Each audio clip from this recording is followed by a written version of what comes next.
Welcome to Power Players, where we unravel the intricate web of geopolitics, where nations maneuver, alliances shift, and power dynamics constantly evolving. I'm Hossein Khanbegi, and today we explore one of the most incendiary regions on the planet, the Middle East, and the ever-escalating conflict between Israel and Iran. A conflict whose consequences may not only ravage the region, but very well upend the fragile global order.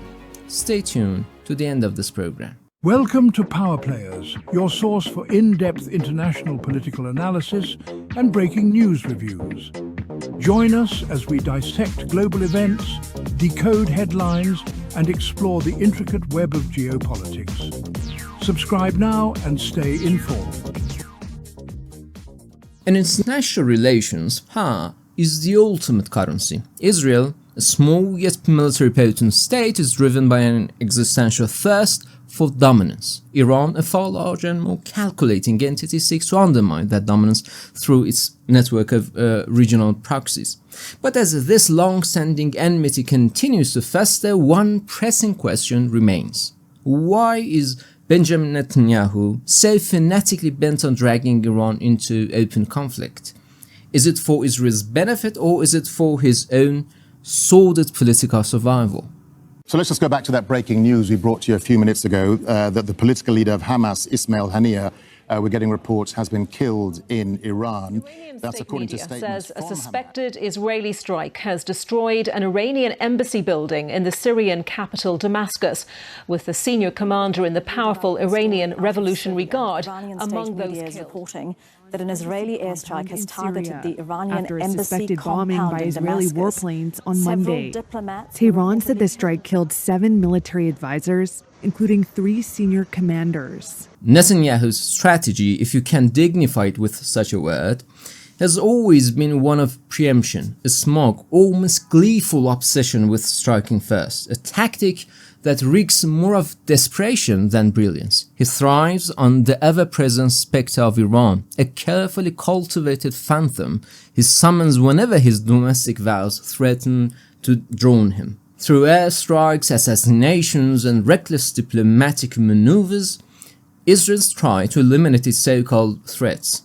But as John Mearsheimer Hasidy observed, the decapitation strategy, this facile obsession with taking out figureheads, has proven as useless as it is tiresome.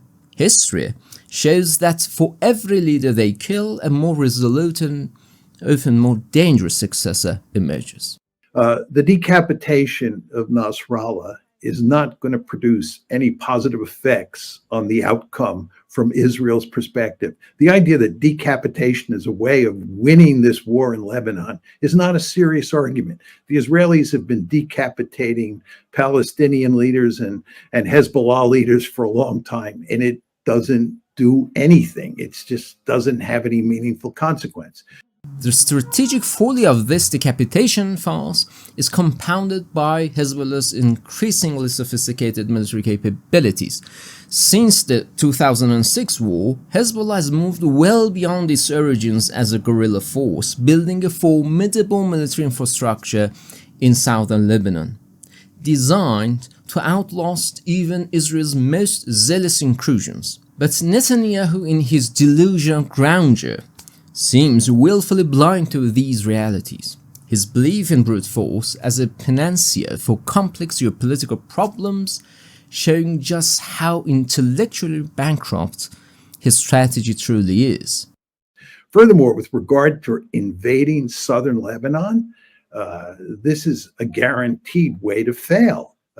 Hezbollah is not going away. There's all this talk about remaking the Middle East. After Nasrallah was assassinated last Friday, Israel and all its supporters in the United States were feeling their oats and talking about this great opportunity that's presented itself to remake the Middle East. And all we have to do is just keep using that big stick and it'll all turn out with a happy ending. This is crazy, right? They're not going to solve the problem in Lebanon. Hezbollah is not going away. Hamas is not going away. By the way, we haven't talked about what's going on in Gaza, but as you well know, they have not decisively defeated Hamas. They've not even come close. They've not rescued the hostages. And then we go back to Iran. Here we are on the escalation ladder, and God knows where that will end. More damning still is Netanyahu's contempt for international law. With every bombing of Gaza, every violation of UN resolution, he drags Israel's moral standing, which it never had, through the muck.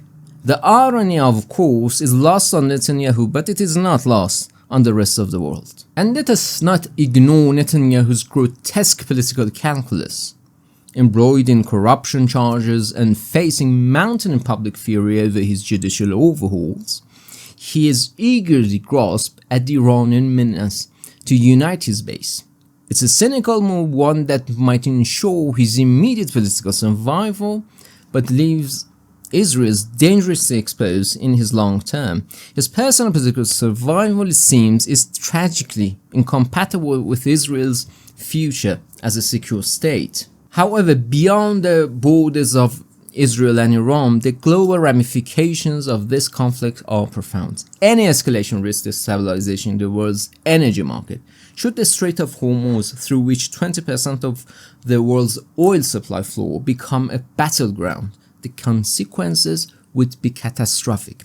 We would see energy prices surge to levels not seen since the 1973 oil crisis, plunging economies already weakening by inflation into a perilous spiral. Europe, still reeling from the Ukraine war's energy fallout, would plunge deep into the crisis. Blackouts, surging energy bills, and political unrest could become the norm. China, which relies heavily on the Middle Eastern oil, would face similar ruin, its industrial output grinding to a halt as energy prices skyrocketed. Meanwhile, the United States, who once laser focused on confronting China's ambitions in South China Sea, finds itself repeatedly distracted by the endless chaos in the Middle East. Washington's pivot to Asia, its grand strategy to contain China, has been derailed by Netanyahu's reckless aggression. And as long as the US is bogged down by Israel's mess, China consolidates its power in the Indo-Pacific unopposed. Perhaps the most tragic consequence of Netanyahu's reckless ambition is the demographic erosion Israel faces.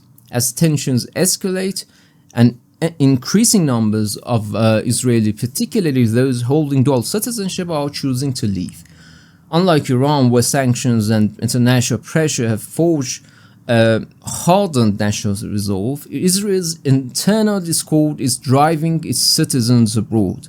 The loss of skilled workers, coupled with a reduction in military conscripts, is gradually weakening the very fabric of Israeli society. Netanyahu's action in the short-sightedness are not just damaging Israel's economy, estimated at a staggering 17 billion deficit from the current conflict, but are undermining the country's demographic stability. Without a steady population base, Israel risks losing its military edge and, more critically, its place in the region as a stable and secure nation. And so Netanyahu's calculated desperation threatens not only Israel, but the entire global order. In his pursuit of personal political survival, he risks dragging the world into an energy crisis, further inflaming tensions between global powers and potentially provoking a nuclear arms race. This isn't strategy. It's a dangerous self-serving gamble. As tensions rise, we must ask, how long can Netanyahu hold the world hostage to his ambitions? And more importantly, how long will the world allow it? And in the end, thank you for watching Power Players. If you find this analysis insightful and compelling, please be so kind to subscribe, like, and hit that elusive bell icon. And as always, your thought is the most welcome. Until next time, take care. And remember, in politics, nothing is ever as it seems.